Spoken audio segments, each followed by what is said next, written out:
엇갈린 40년의 조각, 수조원의 자산보다 소중한 단 하나의 이름. 돈이 아무리 많아도 죽을 때 가져가는 건 통장이 아니라 사랑하는 사람의 기억뿐이라는 사실 여러분은 알고 계셨나요? 인생의 황혼기에 접어들어 뒤를 돌아보면 우리는 무엇을 위해 그토록 치열하게 살았나 허망해질 때가 있습니다. 대한민국 건설업계의 살아있는 신화, DL산업을 일궈낸 강태호 회장. 사람들은 그가 소유한 수십 채의 빌딩과 매달 들어오는 수십억 원의 임대 수익을 부러워하며 그가 자식들에게 물려줄 막대한 상속 재산의 규모에 입을 다물지 못합니다. 하지만 강 회장의 화려한 집무실 책상 위에는 수천억 원짜리 계약서보다 더 소중하게 보관된 낡은 보물상자가 하나 있습니다. 그 속에는 40년 전 남대문 시장 바닥에서 산 싸구려 나비 머리핀 하나가 빛바랜 채 놓여 있습니다. 반갑습니다. 오늘 여러분과 함께 인생의 참된 의미를 찾아볼 작가 윤영자입니다. 지금 이 이야기를 듣고 계신 여러분께 묻고 싶습니다.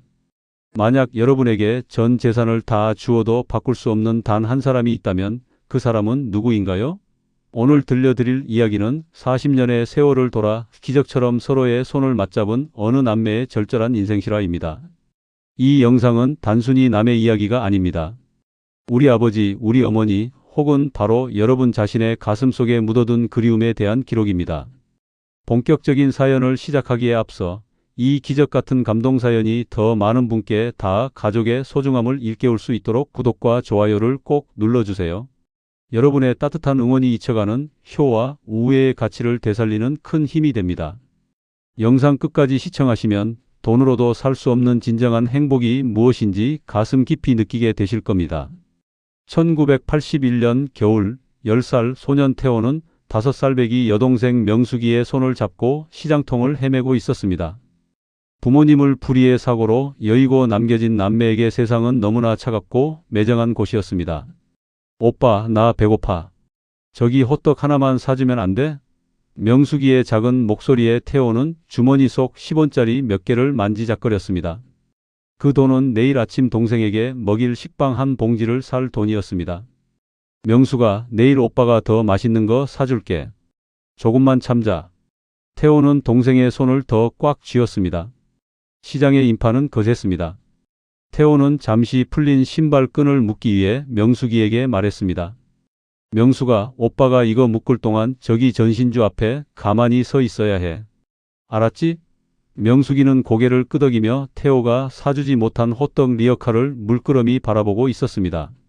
태호가 신발끈을 단단히 묶고 고개를 든 것은 고작 10초 뒤였습니다. 하지만 그 짧은 찰나 명숙이는 신기루처럼 사라졌습니다. 명숙아, 강명숙. 소년의 비명은 시장의 소음 속에 묻혔고 명숙이는 그날 이후 태호의 삶에서 영영 사라지고 말았습니다. 그로부터 40년. 태호는 동생을 찾기 위해 악착같이 돈을 벌었습니다.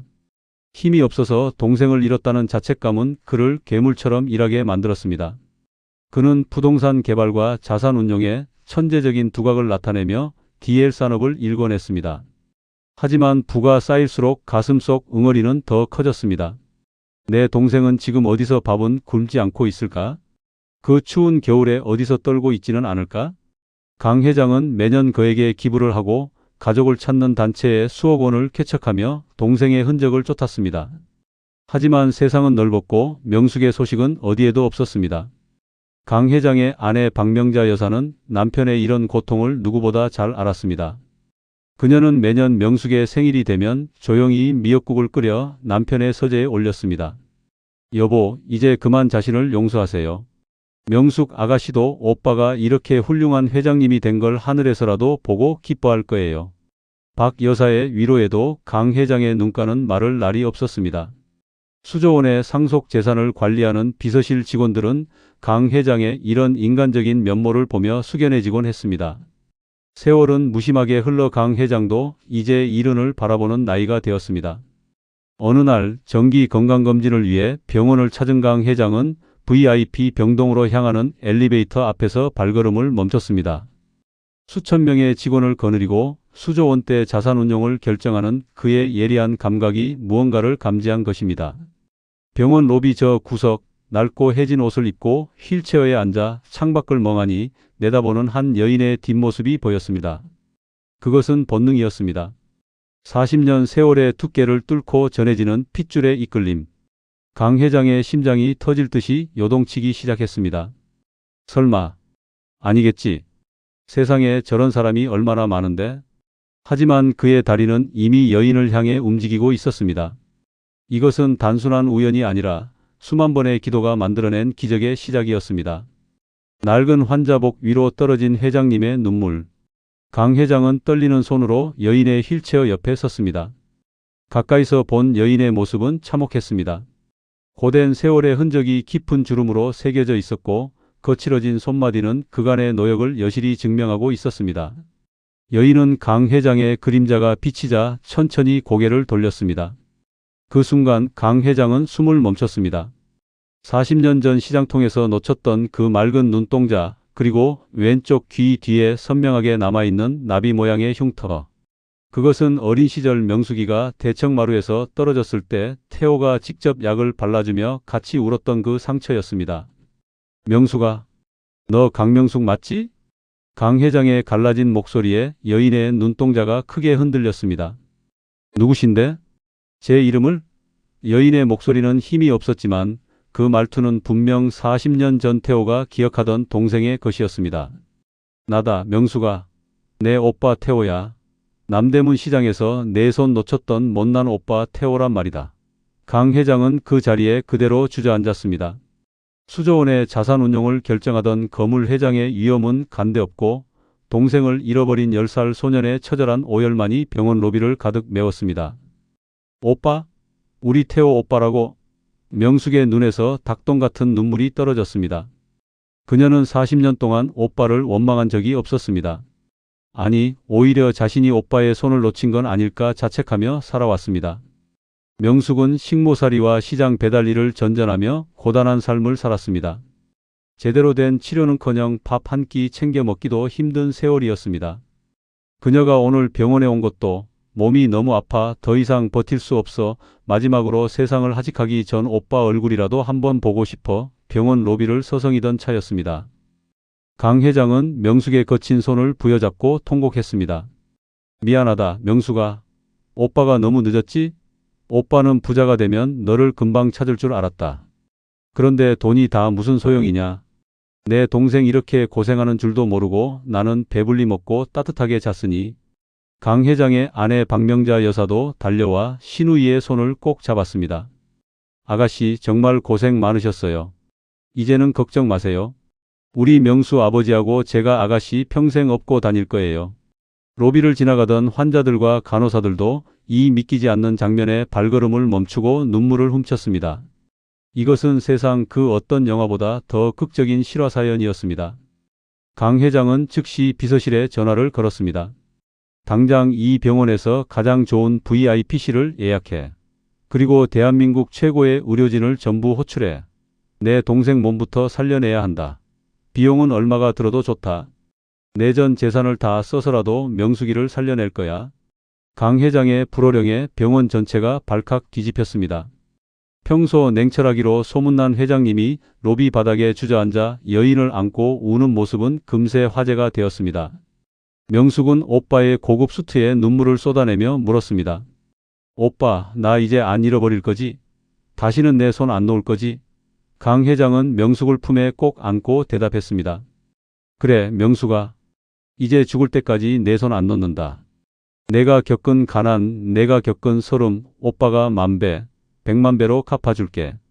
너를 위해 DL산업의 모든 상속 재산 체계를 다시 짜고 내가 세상에서 가장 행복한 사람으로 살게 해줄게. 시청자 여러분, 가족이란 무엇일까요?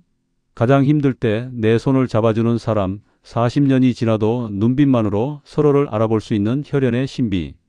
우리는 오늘 이 가족 재회의 현장을 통해 진정한 부의 의미를 다시 생각하게 됩니다. 수조원의 재산보다 귀한 건 바로 사랑하는 사람과 마주 앉아 밥 한 끼 먹을 수 있는 소소한 일상입니다. 여러분도 혹시 잊고 지낸 누군가가 있다면 지금 바로 연락해 보세요. 사랑한다, 보고 싶다는 그 짧은 한마디가 기적을 만드는 씨앗이 됩니다. 이어지는 제2부에서는 명숙을 살리기 위한 강 회장의 사투와 DL산업의 정식 가족으로 입성하는 명숙의 이야기가 펼쳐집니다. 이 감동 실화가 어디까지 이어질지 여러분 끝까지 함께해 주시기 바랍니다. 혈육의 이름으로 바치는 헌신. 병원 로비에 소란이 어느 정도 잦아들 무렵 명숙은 강 회장의 아내 박명자 여사의 부축을 받으며 VIP 병동으로 옮겨졌습니다. 태어나서 단 한 번도 본 적 없는 화려한 병실. 대리석 바닥에 은은한 조명이 비치고 창밖으로는 한강이 한눈에 내려다 보이는 그곳에서 명숙은 자꾸만 발가락을 웅크렸습니다. 오빠, 나 같은 사람이 이런 데 있어도 되는 거야? 여기 하루 자는데 무지 비쌀 텐데. 물세랑 전기세 걱정 안 해도 돼? 명숙의 그 한마디에 강 회장은 문 밖에서 가슴을 쥐어뜯었습니다. 수조원의 자산 운용을 하며 세계 곳곳에 리조트를 짓던 그였지만 정작 내 동생은 물 한 방울, 전기 한 등 켜는 것조차 겁을 내며 40년을 살아온 것입니다. 박명자 여사는 눈시울을 붉히며 명숙의 손을 따뜻하게 잡았습니다. 아가씨, 이제 그런 걱정은 지구 끝까지 던져버리세요. 여기 있는 모든 게 다 아가씨 거예요. 이 오빠가 아가씨를 위해 세상의 모든 좋은 건 다 준비해뒀답니다. 박 여사는 명숙을 욕실로 안내했습니다.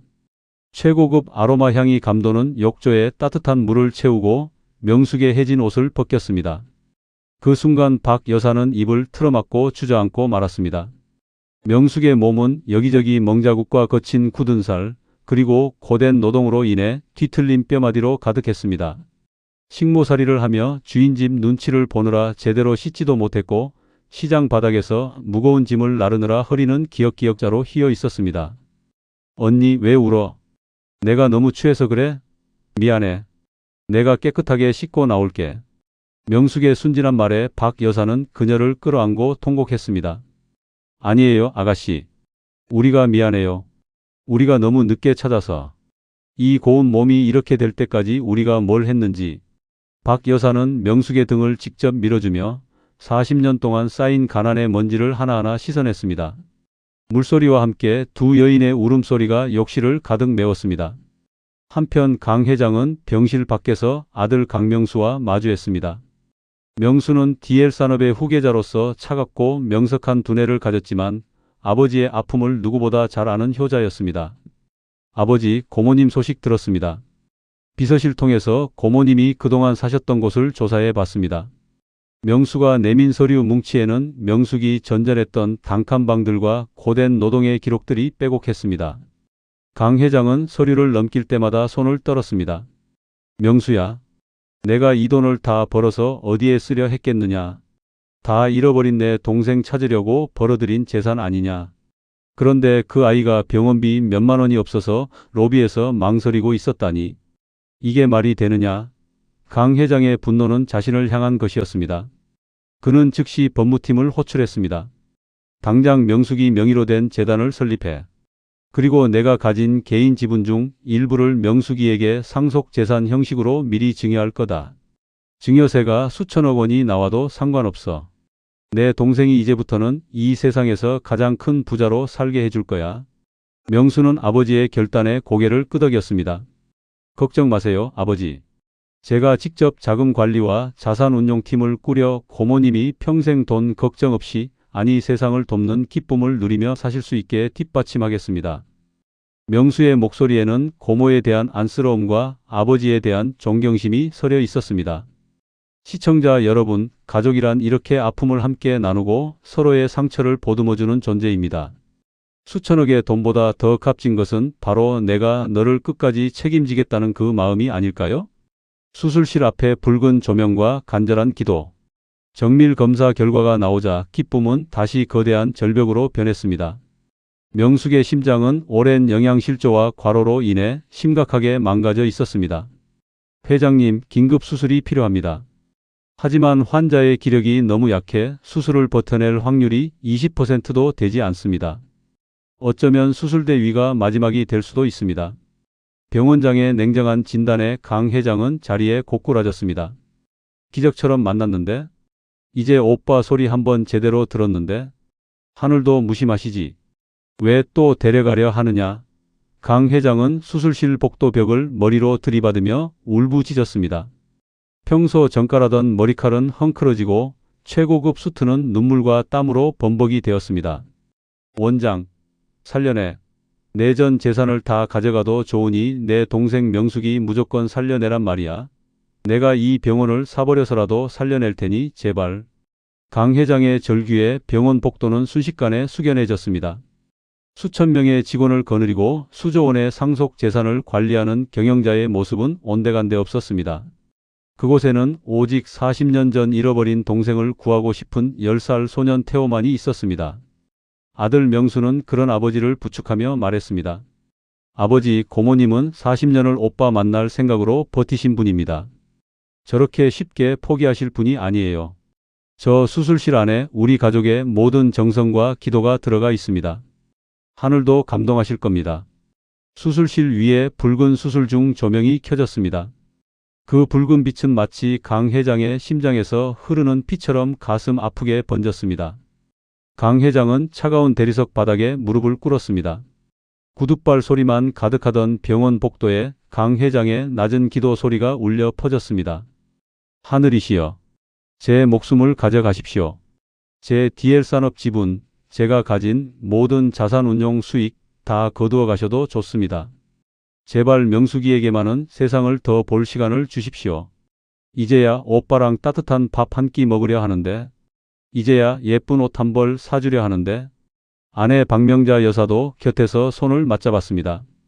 명숙 아가씨, 제가 아가씨 위해 평창동 저택에 가장 햇살 잘 드는 방을 꾸며놨어요. 아가씨 좋아하는 꽃나무도 심어놨단 말이에요. 그거 꽃 피는 거 보셔야죠. 제발, 제발 일어나세요. 며느리와 아들, 그리고 회장님의 소식을 듣고 달려온 DL산업의 임원들까지 모두가 한마음으로 기도했습니다. 이것은 단순히 한 여인의 생명을 구하는 수술이 아니었습니다. 무너진 한 가정을 재건하고 40년의 한을 씻어내는 거룩한 의식이었습니다. 시간이 얼마나 흘렀을까요? 2시간이 마치 20년처럼 느껴질 때쯤 수술실의 붉은 조명이 꺼졌습니다. 마스크를 벗으며 걸어 나오는 의사의 이마에는 식은 땀이 가득했습니다. 강 회장은 차마 입을 떼지 못한 채 의사의 입술만 바라봤습니다. 회장님, 정말 천운입니다. 환자분의 삶에 대한 의지가 의학적인 한계를 뛰어넘었습니다. 수술은 아주 성공적입니다. 이제 고비는 넘겼습니다. 그 소리를 듣는 순간 강 회장은 악 소리를 지르며 바닥에 엎드려 통곡했습니다. 고맙다. 고맙다 명수가. 살아서 돌아와줘서 정말 고맙다. 병원 복도를 가득 메운 이 소리는 눈물 펑펑 쏟아지는 감동의 메아리가 되어 모든 사람의 가슴을 적셨습니다. 돈으로 살 수 없는 생명의 가치, 그리고 간절함이 만들어낸 기적.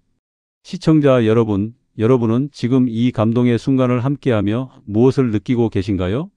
인생에서 가장 소중한 것은 은행 잔고가 아니라 내 곁에서 숨 쉬어주는 사랑하는 사람이라는 사실을 다시 한번 깨닫게 되지 않으시나요? 오늘 이 사연이 여러분의 마음을 움직였다면 지금 바로 소중한 분께 사랑한다는 메시지를 보내보세요. 여러분의 따뜻한 댓글 한 줄이 이 기적 같은 이야기를 완성합니다. 구독과 좋아요로 이 희망의 빛을 널리 퍼뜨려 주세요. 평창동 저택에 찾아온 봄. 긴 수술과 회복 기간을 거쳐 드디어 명숙은 강태호 회장의 평창동 저택에 입성했습니다. 높은 담벼락 너머로 정갈하게 가꿔진 정원, 그리고 햇살이 가득 쏟아지는 거실의 화려함에 명숙은 차마 신발을 벗지 못한 채 문 앞에 서 있었습니다. 오빠, 나 정말 여기 살아도 되는 거야? 이런 데는 텔레비전에 나오는 회장님들만 사는 데 아니야? 명숙의 떨리는 목소리에 강 회장은 동생의 어깨를 감싸 안았습니다. 명숙아, 여기가 바로 내 집이다. 내가 40년 동안 길 위에서 보낸 그 추운 밤들을 오빠가 이 집에 온기로 다 녹여줄 거야. 이제는 아무 데도 가지 말고 오빠 곁에서 맛있는 거 먹고 예쁜 것만 보며 살자. 강 회장은 미리 준비해둔 실크 슬리퍼를 동생의 거친 발에 직접 신겨 주었습니다. 그날 저녁 강 회장의 가족들은 명숙을 환영하는 성대한 저녁 식탁을 차렸습니다. 박명자 여사는 명숙이 어린 시절 좋아했던 나물 반찬부터 생전 구경도 못 해봤을 최고급 한우 구이까지 상다리가 휘어지게 차려냈습니다.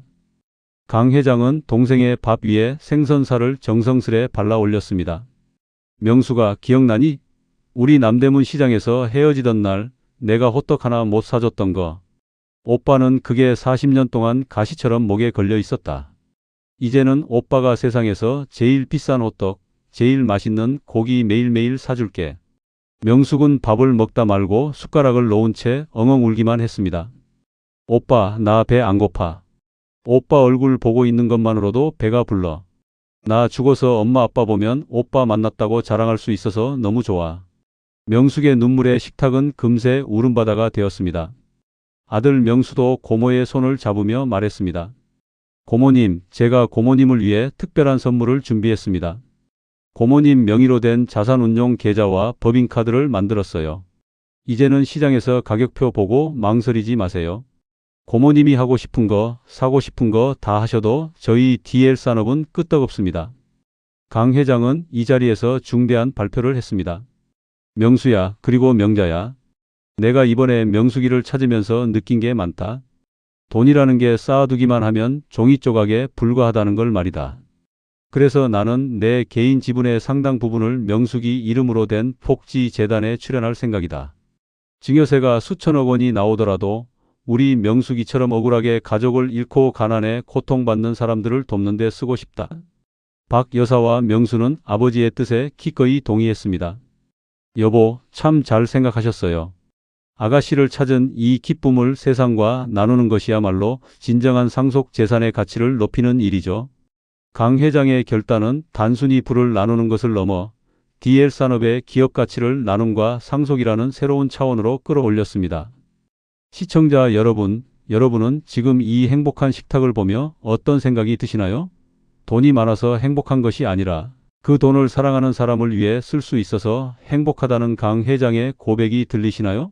진정한 부자는 지갑이 두꺼운 사람이 아니라 마음의 품이 넓은 사람입니다. 오늘 이 영상을 보시는 여러분도 곁에 있는 가족에게 고맙다는 말 한마디로 마음의 부자가 되어 보시는 건 어떨까요? 여러분의 따뜻한 공감이 이 사회를 더 밝게 만듭니다. 구독과 좋아요로 이 따뜻한 기운을 주변에 나눠주세요. 다시 만난 느티나무 아래서 어느덧 만물이 소생하는 봄이 깊어갔습니다. 강 회장과 명숙은 40년 전 그들이 살던 시골 고향 마을을 찾았습니다. 화려한 외제차에서 내린 두 노인은 마을 어귀에 우뚝 서 있는 커다란 느티나무를 향해 천천히 걸음을 옮겼습니다. 오빠, 저 나무. 우리 어릴 때 숨바꼭질하던 그 나무 맞지? 명숙의 눈에 이슬이 맺혔습니다. 세월은 흘러 나무는 더 굵어지고 웅장해졌지만 그 아래서 뛰놀던 소년과 소녀는 이제 머리가 희끗한 노인이 되어 돌아왔습니다. 강 회장은 느티나무 아래 벤치에 동생과 나란히 앉았습니다. 그리고 주머니에서 소중하게 간직해온 낡은 나비 머리핀을 꺼냈습니다. 명수가 40년 전에 못 사줬던 그 핀. 시장 바닥에서 내 손 놓치고 나서 내가 길바닥에서 주웠던 그 핀이다. 이걸 다시 내 머리에 꽂아줄 날만 기다리며 버텼어. 강 회장은 떨리는 손으로 동생의 하얀 머리카락 사이에 낡은 핀을 꽂아주었습니다. 오빠, 고마워. 나 이제 하나도 안 서러워. 오빠가 나 기억해주고 찾아준 것만으로도 내 인생은 성공한 거야. 명숙은 오빠의 어깨에 고개를 기댔습니다.